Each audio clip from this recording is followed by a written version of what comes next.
Welcome to Tech to Go, your dose of tech insights and updates.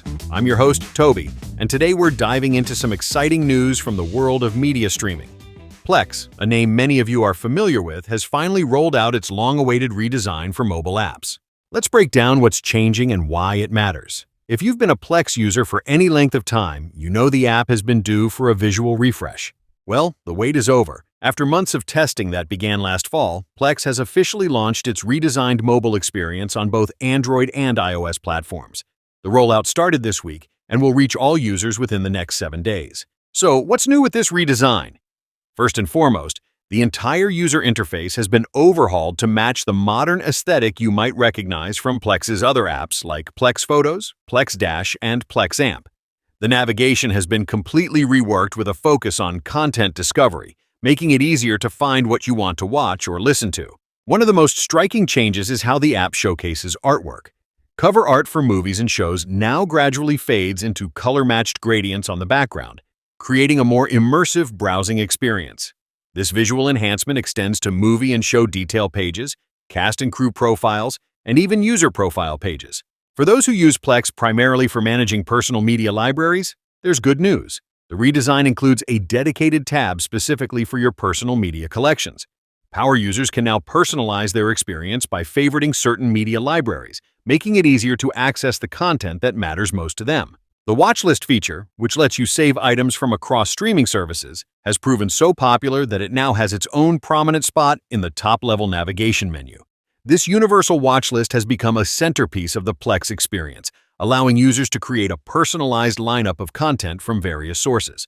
Performance improvements are also part of this update. Users can expect faster load times and smoother scrolling throughout the app. Additional features include a sleep timer and picture-in-picture support, addressing some of the most requested functionality from the Plex community. It's worth noting that this redesign comes during a busy time for Plex. Earlier in March, the company announced some significant changes to its subscription model. Starting April 29th, Plex will be raising the price of its Plex Pass to $6.99 per month. Additionally, they'll begin requiring a subscription for streaming content while away from home, a feature that was previously available to all users.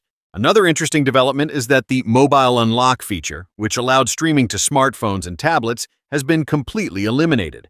At the same time, the Watch Together feature introduced during the pandemic has been discontinued, though Plex has hinted it may return in a future update. Looking ahead, Plex has outlined several features that are still in development. These include the ability to download entire seasons at once, expanded casting support to more devices, and UI improvements for ratings and reviews. The company is also working on a comparable redesign for its TV app, which entered testing earlier this year. For those concerned about the learning curve with the new design, early feedback suggests the changes aren't disorienting. The core elements of the app remain unchanged, with most of the updates focused on enhancing the visual experience and improving navigation. What do you think about Plex's new look? Are you excited about the redesign, or do you have concerns about the subscription changes? Leave your thoughts or comments below. I'd love to hear your perspective on these updates. Before I wrap up, I want to thank you for tuning in to Tech to Go. If you enjoyed this episode, please take a moment to like it and subscribe for more tech updates delivered straight to your device.